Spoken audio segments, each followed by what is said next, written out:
Today we're going to be talking about the top myths in real estate and how they affect your pocketbook.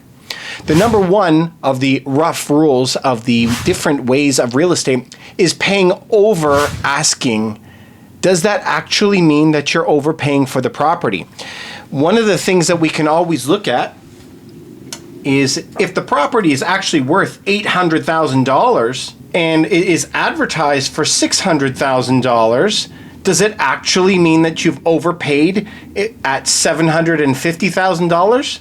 The answer is no, because it's less than what it's worth. Remember, we need to tie the value of the home, the worth, to what you're willing to pay. We're not really making that attachment to what the asking price is. Totally different story. The number two of the rough rules that we have is, do we need to have a very large down payment? The answer is no. We don't need a very large down payment. If you're buying the property for yourself and it's under $500,000, you can get that property for only 5% down. So getting a 5% down is actually quite easy if we can get money from your family members or friends. And there's a lot of other programs around the country that can actually help you with your deposit as well. Now, we're in Canada, and there's different federal programs that they can co-purchase homes with you. In the United States, you can get loans as low as 3% down. So it makes it a lot easier for you to get on that ladder and start growing your portfolio. The number three reason is, are bidding wars scary? Bidding wars are not very scary if you know the price of the product.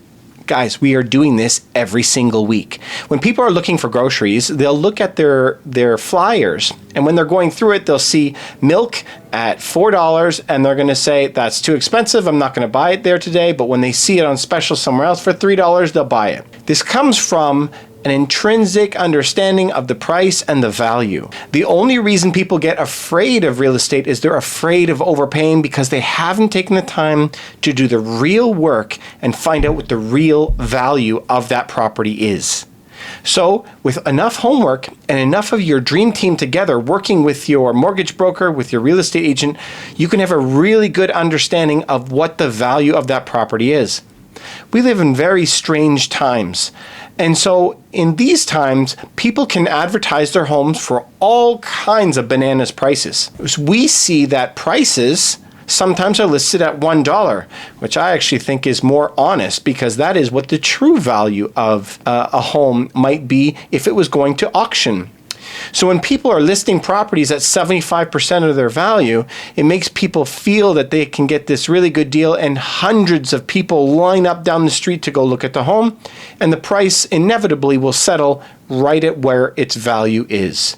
So don't get afraid of bidding wars. Only be afraid of overpaying, and the only way you're going to overpay is if you have not done your homework. Remember, there's no shortcuts. If we do our homework, we'll always buy a good deal. Coming up with our rough rules, another one is that all real estate agents are the same. They are very different, my friends. Did you know that real estate agents, the majority of them, go bankrupt within the first 3 years of business? Did you know that? In some areas, it's as high as 90% of agents are bankrupt within 3 years. Crazy, right? I had no idea of that either. I didn't know that when I started, or maybe I wouldn't have done it.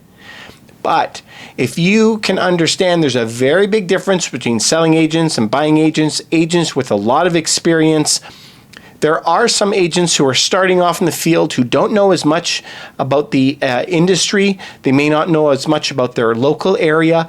And where it can cause problems is there are some who will do some unscrupulous activity. And when they do so, they can actually pull down the entire industry by making this big mistrust for everybody. So what I always recommend is interview. It's free to interview agents. Interview as many as you want until you find the guy that you're comfortable with. Maybe it's going to be somebody who you're friends with that really wanted you to be their agent, but you may not feel comfortable. So make sure that you always feel comfortable. Don't feel ever obliged to use them. Make sure that you're using them because of the skills that they have, not because of whatever relationship that you might have with them. All right, rough rules, carrying on, that the prices are going up. Are they? So the prices going up could be a big sign in a market of the dollar going down. And that is what we are in right now. The majority of history, it has always been a supply and demand issue. So if the prices are going up, the demand is going up. But in this market where we are centrally planned and we are no longer based on a supply and demand economy, it is now going up because the value of our dollars is going down through massive money printing. So will the numbers keep going up? Will the sticker price on the homes continue to go up? That is entirely dependent if the government continues to print money at the same rate they are printing now. The likelihood is that they will. If history has ever taught us anything, is that no government is able to stop themselves from printing money when they start doing so. So we fully expect them to do it. They are even announcing that they will be printing until 2023. So we're expecting even greater price rises in the future. Carrying on then, you can start looking for homes without getting pre-approved. Now, yes, you can do something, but being able to do something doesn't mean it's a good idea. We want to make sure that we are very, very efficient with your time. So when you're going to go look for a house, why would you be looking at homes that are too cheap for you, don't fit what you're looking for, or too expensive, and then you're going to fall in love with that house even though it's way outside of your budget? We want to make sure that we know what budget that we're working within so that we can get you the best deal within that window of time. So it's always good practice to get your pre-approval done beforehand. Remember, in a lot of markets, we don't actually need to have a pre-approval letter. It can be just a conversation with your mortgage broker. There is a lot of really good mortgage brokers out there and individual banks, and many times, this is a pro tip, you can get an even better deal with a mortgage broker than you can with a bank. But that's a story for another video. Here is another major misconception with real estate, is that if the property does not cash flow, it's not a good investment. Guys, I love Robert Kiyosaki, Rich Dad, Poor Dad.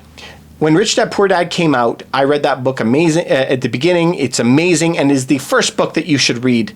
I always suggest people go to the link in my bio and read the list of books that I suggest. It's number one on the list.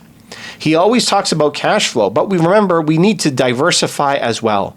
So the majority of properties that cash flow are not going to be in urban environments. They're going to be way out, far from cities before they can cash flow. When you're in a cash flow market, the properties don't usually appreciate much in value. In an urban center, you'll have properties that are appreciating very, very quickly, but that have no cash flow on them. So when we're going to be building a real estate portfolio, we don't ever want to be all in one and none in the other. So you're going to have a mix of properties that are cash flowing and properties that are high appreciation. We're going to have a mix between the two to get you the biggest gains with the lowest risk. Another one of our rough rules that we always try to follow, and the myths that we always try to debunk, is that all debt is bad.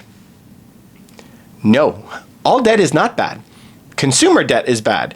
If you're using it to buy Louis Vuitton clothes and bags, fancy cars, things you can't afford, then yes, debt can be the worst. But how do the millionaires and billionaires make all of their money? They use it by leveraging debt to buy and control assets. So don't be afraid of using debt. It is scary, but you never want to use too much debt. It is the over leveraging that will end up costing you and could bankrupt you. So we never want to be greedy. We just want to be able to use debt to our advantage so we can make a lot of money in it. Remember, there's a lot of ratios and rules that we follow. So you need to use some debt, but don't use too much, because then if the market inevitably does take a dip, you don't want to get completely wiped out. Another one of the biggest myths in real estate is that I can never buy a home because I've had bad credit or credit in the past that has hurt my decision to move forward. Remember, we can repair credit. We can repair it quite easily. So there are credit repair services that are out there that you can use. You can also do it yourself. There's a lot of tools online now that can help you. One tip that we always give people is to get your credit card, a prepaid credit card. Start loading money on that prepaid credit card and make your payments every month. This is acting like a debit card now. Or if you already have a credit card, make 2 payments per month. Make sure that you're paying once on the 14th and once on the 30th, and get credit for both payments, and build your credit up to the point where you can get a property for 3.5% down in the States, 5% down in Canada, and get that snowball rolling. It's never too late to get that ball rolling, to start gaining extra income. You know, guys, we run into situations. I am a real estate broker, and we do this every single day. One of the biggest things that happened today in my brokerage is that we had a property that was up for sale for $800,000 to $850,000 is what the client actually wanted to close on their property. So one of the biggest myths in real estate is that it's very easy to sell my home, which is actually very, very complicated. We have a team of people who help us with all our different activities that we have to do. Just listing a property can take 4 employees over 60 tasks just to get it listed properly. They also think that real estate is very, very expensive to transact in. Sometimes yes, sometimes no. It really depends on the environment, on the particular market, and on the type of agent. But let's use a real world example that happened to my brokerage today. The property was, they wanted to get $800,000 to $850,000. If your real estate agent is doing his job and advertising properly around to millions of people, more eyes on the property mean more showings means more offers means more money. We ended up closing on that deal today at $930,000. That's a minimum of $80,000 more than what the client expected to receive. So it's not very easy, and it's not very expensive if the realtor can get you a lot more money for your property than you thought possible. Because then it will take care of all the real estate fees, and you'll still be left with money in your pocket at the end of the day. Something to pay attention to, right? Remember, knowledge is power, and we want to empower you to make better financial decisions in your life.